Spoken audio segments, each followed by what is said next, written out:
അപകട ഭീഷണിയായി Vandiperiyar police station വളപ്പിൽ നിൽക്കുന്ന വൻമരങ്ങൾ കഴിഞ്ഞ ദിവസങ്ങളിൽ പെയ്ത മഴയിലും ശക്തമായ കാറ്റിലും ജീവൻ പണയം വെച്ചാണ് പോലീസ് ഉദ്യോഗസ്ഥരും ദേശീയപാതയിൽ കൂടി പോകുന്ന കാൽനട യാത്രികരും കഴിയുന്നത്.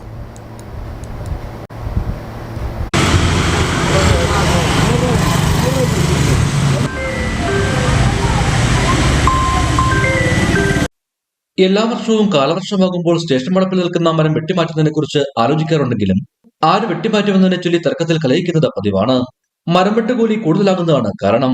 കഴിഞ്ഞ വർഷം പഞ്ചായത്ത് അധികാരികൾ ഇത് വെട്ടിമാറ്റുന്നതിന് തയ്യാറായെങ്കിലും കൂലി കൂടുതലായതിനാൽ ചെയ്യാൻ കഴിയാതെ പോയി.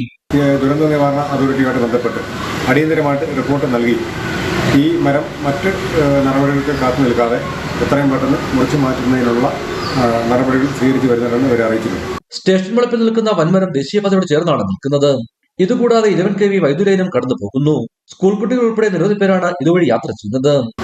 ഇതുമൂലം മുറിച്ചു മാറ്റി കഴിഞ്ഞാൽ ഉണ്ടാകുന്ന ഏറ്റവും നല്ലൊരു കാര്യം എന്ന് പറയുന്നത് ഇതുവഴി ഉണ്ടാകുന്ന ദേശീയപാതയിലുള്ള നിരവധിയായ വാഹനങ്ങൾ ഇതുവഴി സഞ്ചരിക്കുന്നു. തന്നെയുമല്ല രാവിലെയും വൈകുന്നേരം നിരവധിയായ സ്കൂൾ കുട്ടികൾ ഈ ദേശീയപാതയിലൂടെ സഞ്ചരിക്കുന്നതാണ്. അപ്പം ഇത് മുറിച്ചു മാറ്റിയില്ലെങ്കിൽ ഉണ്ടാകുന്ന അപകടങ്ങൾ നമ്മൾ ഉദ്ദേശിക്കുന്നതിനേക്കാൾ അപ്പുറമായിരിക്കും. അടിയന്തരമായി അധികാരികൾ ഇടപെട്ട് ഈ മരങ്ങൾ വെട്ടിമാറ്റണമെന്നാണ് നാട്ടുകാരുടെ ആവശ്യം. ഇടുക്കി വിഷൻ, കുമളി.